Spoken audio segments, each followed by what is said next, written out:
No, my friend. And in 2000 and 2004, Democrats on the floor of the House tried to stop the Electoral College. Guys, we've often showed you the list of countries in the Western world where you have to show ID to vote, and it's everybody. It's everybody except, some of our blue states. This is completely and utterly absurd. And let's not forget that everything the Democrats are now saying is completely the reverse of what they were saying back in 2016.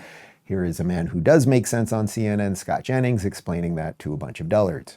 So there are already some federal requirements on states to try to engage in some best practices. Right. For what purpose? To give people confidence that the election is running fairly. Now, at the beginning, we talked a little bit about, people believing that elections have been stolen.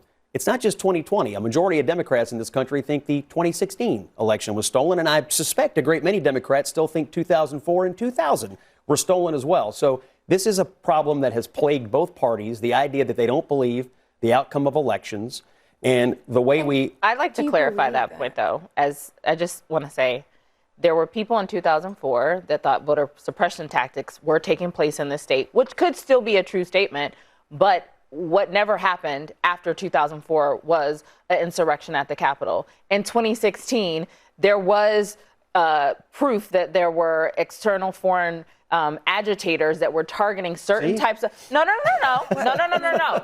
I am saying and what Donald Trump said is not very different. That's the bipartisan conclusion of the a congressional investigation. My political analysis is that a majority of Democrats think the 2016 election was stolen. What Ashley just said. Poll after poll after poll. Majority of Democrats? I've never heard Dan, that. Really? If you walked into a Democrat political dinner tonight and said Russia did not steal the election, you'd be thrown out. Can I be clear? I think it is actually a good question where those numbers come from. As a reliable source here, I walk into Democratic dinners every night, and just let me tell you, we're not talking about whether the 2016 but if you polled it, be honest.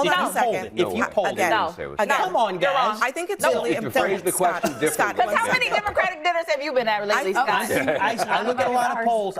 I'm just telling you, Democrats believe the 2016 election was stolen by Russia. No, my friend. And in 2000 and 2004, Democrats on the floor of the House tried to stop the Electoral College.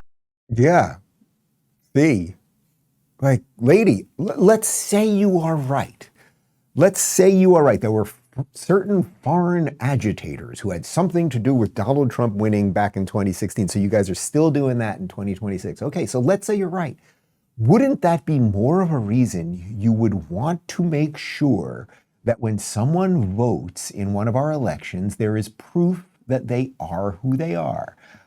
I used to live in California. To vote, all I had to do was know my name and my address. So I quite literally could have walked in and said, hey, I'm Dave Rubin from da-da-da-da-do. And if I knew what my neighbor's name and address was, which I often did, if I could have just showed up a few hours later with a different poll guy right there, I could have said I was him. Does that make sense? Does that make sense to anyone? And why are these people all defending it? If your argument is you want the safest elections possible, the only way you could have safe elections is with some system to ensure that the people who are voting are who they say they are.